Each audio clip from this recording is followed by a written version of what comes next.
no? Pag nag-tantrums yung anak, bibigay yung cellphone. Guys, again, dun mismo sa cellphone nag-i-exist yung mga extremist group. Sabi sa Philippine Star, pinost ng Philippine Star, medyo violente po yung laro. One of the suspect in Tacloban shooting was engaged in playing a violent online game prior to the incident. Kasi wala nang ang parusa kasi tamad na rin yung mga parents ngayon talaga eh.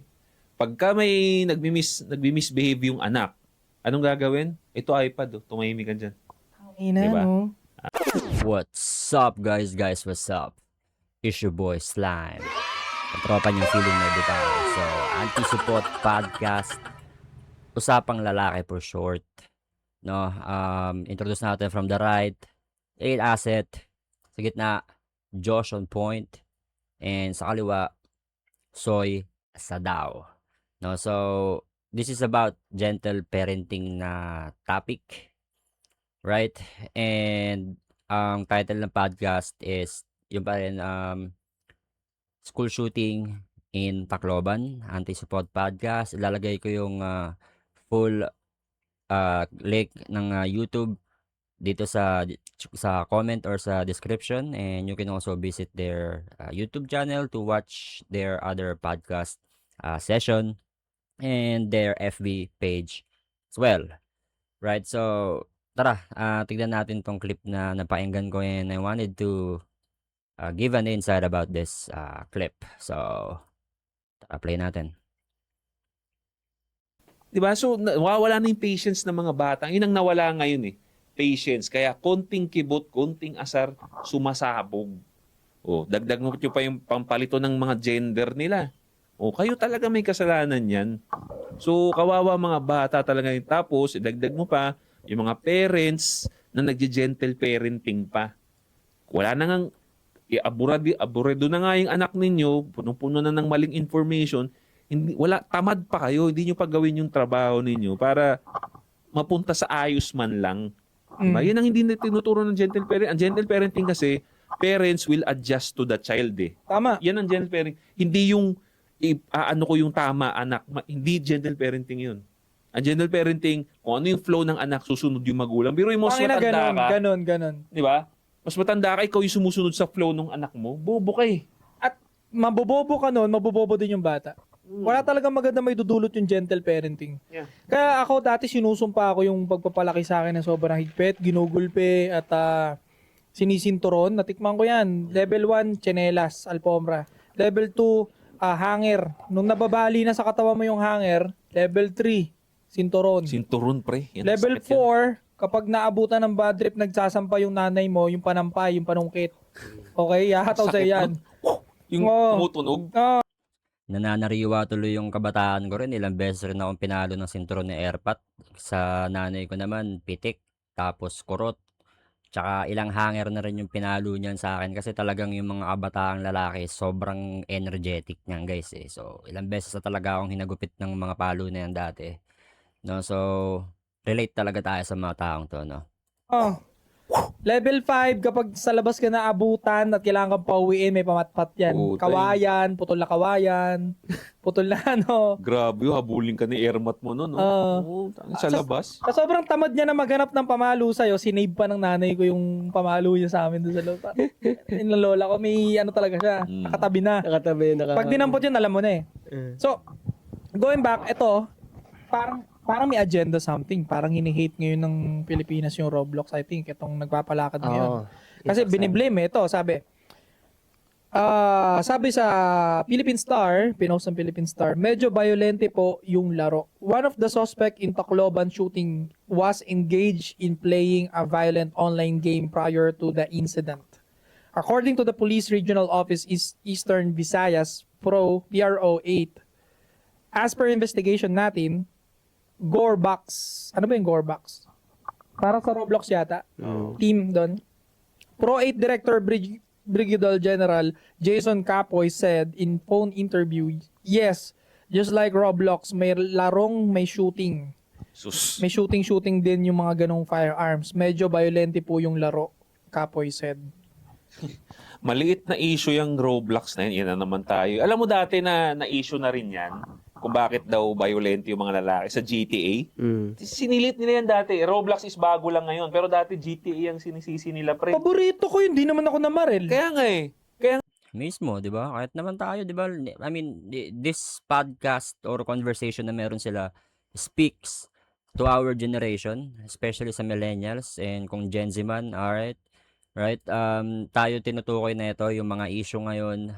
Tayo ang pinaka-affected. Isa sa mga pinaka-affected is yung mga kaedaran natin ng mga trentahin na kasi ito na yung generation ng mga bagong magulang, no? So, bagong magulang, guys. Again, too much internet is talagang hindi mabuti sa kahit naman sa sarili mo alam mo yan kahit di ka na bata alam mo yung too much internet is hindi mabuti. Halimbawa na lang nakanood ako ng video na I hate animal abuse. So merong aso na like pinapalo siya, no? Worst yung kinalabasan, dumaan siya sa feed ko out of nowhere. Nung napanood ko yung video na yun, ang ganda-ganda ng mood ko, ang aga-aga, tapos napanood ko yung video na yun. Medyo na-heartbroken ako, like na-heartbroken talaga ako kasi I own cats. And hindi siya nawala sa isip ko ng buong araw na yun, no? Partida, nasa edad pa ako, I know how to control and alam ko kung paano mag-detach sa mga bagay. Pero it really affects me. Paano pa yung mga bata? Paano pa yung mga bata na wala pang sapat na pag-iisip, especially mga nasa murang edad, no? 7, 8, ganyan nakaaga humawak ng phone yung mga bata ngayon, 5 years old pa nga, no? So, be careful guys, be careful. All of this thing speaks to our generation.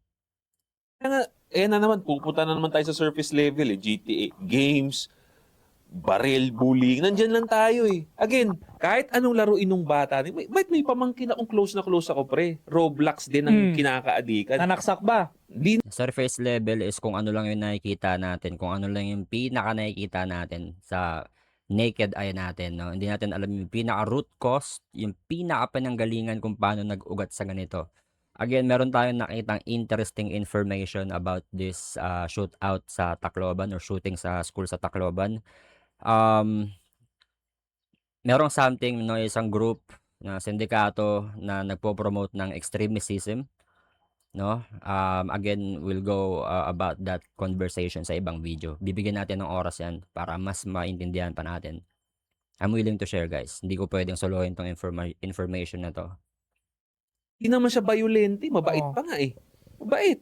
So, wala yun. Ang babang, yan na naman tayo eh. Sisisihin ninyo lahat ng mga bagay, hindi yung pinakapulot dulo. Correct. Diba? Yan na naman tayo eh. I think it's not about the game. Kahit violente pa yung game, nasa gabay pa rin ng nakatatanda sa kanya at magulang. At, so ganito yung logic nila, no? Nanaksak yung estudyante. So ano, tanggalin na natin lahat ng kutsilyo? Ano pang hihiwa ninyo sa kusina nyo? Yan. Kasi may nanaksak eh. Tanggalin nyo yung mga magulang yan. Diba? Isipin mo pre kung anak mo yun. Ako never mangyayari sa realidad ko na magpo-produce ako ng batang mamamaril o mananaksak sa eskwela. Itataya ako yung buong buhay ko na hindi mangyari yun. Ibalik ang pagpapaluhod sa munggo. Yan. Yan. Oo. Naluhod ako, pre. Kung hindi man munggo, at least yung labanan ng endurance, nakaluhod lang, anything, basta luhod lang sa malambot man, kahit malambot, patungangain mo yung anak ninyo, ganun ng libro, kabilaan. Hanggat hindi siya nagsisisi. O yan, halimbawa niyan, di ba? Hindi yan masakit. Kumbaga, ngalay lang yung aabutin ng bata dyan. Pero, of course, bilang bata, mabilis matrauma yung bata. No? Kaya nga, pag may mga pinapanood tayo sa TV, tapos merong mga kissing scene, naalala nyo, tinatakpan yung mata nyo. Kasi nga magmamarka yun sa isip ng bata because of their curiosity. So, halimbawa na lang itong sinasabi ni Soy Sadaw, magsisisi yung bata dahil nangalay siya. Ang tagal na naka-load like 30 minutes. No? So, pag mag-a-attempt tong mga bata na to gumawa ng kalokohan or same thing kung bakit nangyari sa kanila, parehas ng kalokohan kung bakit sila na-punish ng ganun, magdadalawang isip na sila, guys. Sino ba naman gustong lumood sa munggo? No? Sino ba naman gustong mag-squat tapos may hawak na libro? Putik, ang bigat nun, nakangalay yun.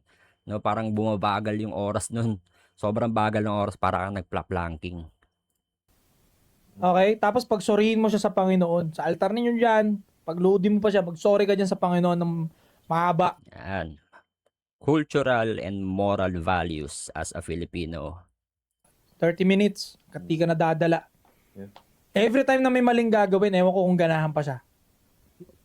Wala na kasing parusa eh. Wala na eh. Wala na. Ano na eh, kumbaga wala nang ang parusa.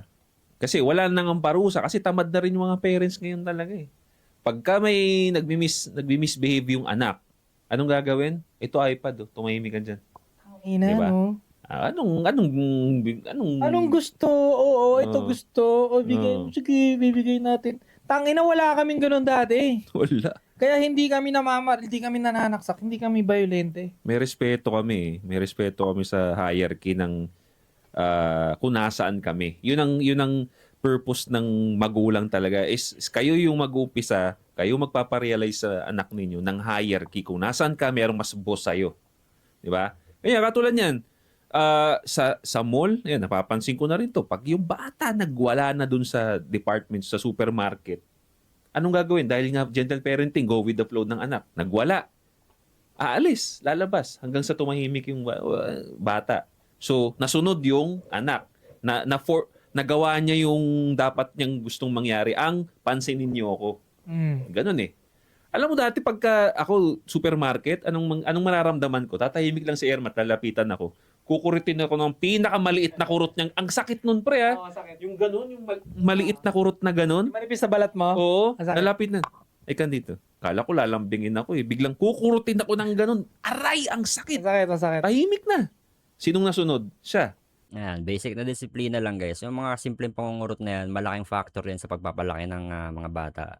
Ako naman naalala ko kay mama, sinasampal niya yung bibig ko pag medyo like sumasagot ako sa usapan na matatanda. Yung mga ganong kasimpleng bagay, pati yung pagturo ng pagsagot ng po at opo sa mga mas nakatatanda. Putik, panahon ngayon wala na akong naririnig ng mga bata na as young as 7, 8 na nagpopo at opo. No, parang napakadalang or hindi lang ako masyadong nag-i-entertain or naipag-usap sa mga bata. However, going back, no, pag nag-tantrums yung anak, bibigay yung cellphone. Guys, again, dun mismo sa cellphone nag-i-exist yung mga extremist group, no? Nihilism. So, i-research ko pa yan, but I was able to pick up information galing sa news, sa FB, no, na meron tinatawag na group na 746, no, grupo ng 746 extremist, no, binibigyan nila ng sense of belonging tong mga batang nandito. Parang simpleng GC lang siya, simpleng clan or simpleng grupo. Kakausapin ka, bibigyan ka ng reward, and meron siya lang mga initiation rites na to the point na ililid nila yung mga batang sumusubaybay dito or sumasama sa kanila na gumawa ng masama para binibigyan nila ng dare. No, ako kung isipin ko talagang posible na itong tinatawag na lang 764. Dati pa to sila nag-exist hanggang sa lumaki, hanggang sa nagkaroon ng clout, no? Hanggang sa nauso siya especially or particular sa US, sa United States, no? Doon siya kumalat to the point na umabot na siya sa Pilipinas, which is dinudungisan nila yung mga kabataan natin, no? Parang natatakpan na ng mga katarantaduhan na to yung moralidad natin bilang Pilipino, no? Kung ano-ano yung mga nangyayari, gender confusion, yung mga brutal games. So again, pinatawag ni Riza Hontiveros yung Gorbax, and etong video na to kasi lumabas siya nung sariwa pa yung school shooting. Again, after a week or how many days, biglang may lumabas pa na mas malalim na reason kung bakit nangyari yung shooting na yun, guys. Scripted siya, hindi siya non-trip lang, hindi siya gawa ng galit. Yung isang bata ro na yung 14 anyos, marunong gumamit ng baril, and it looked like parang ginawa nilang quest no? Ginawa nilang quest para maasali sila sa or maging ma-establish nila yung sarili nila sa group ng 764.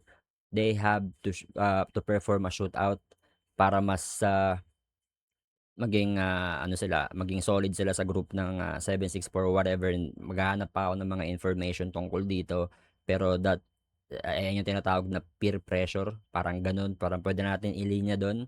Again, we will go about this conversation sa next video. So, dun lang nagkaroon ng sense sa akin yung ginawang move ni Risa Hontiveros. Alright, so it's way more logical. At least, pinrovide nila yung information ba't nila ginawa yun. Mas malilinawan yung mga tao. Kasi again and again, ang bottom line dito, ang pinaka dapat managot dito is yung how parents handle their children. Alright, we'll leave it muna ng ganyan. Iwanan ko muna ng ganyan yan. And yeah, see you sa next video, guys. It's your boy Slime. Okay, let's go.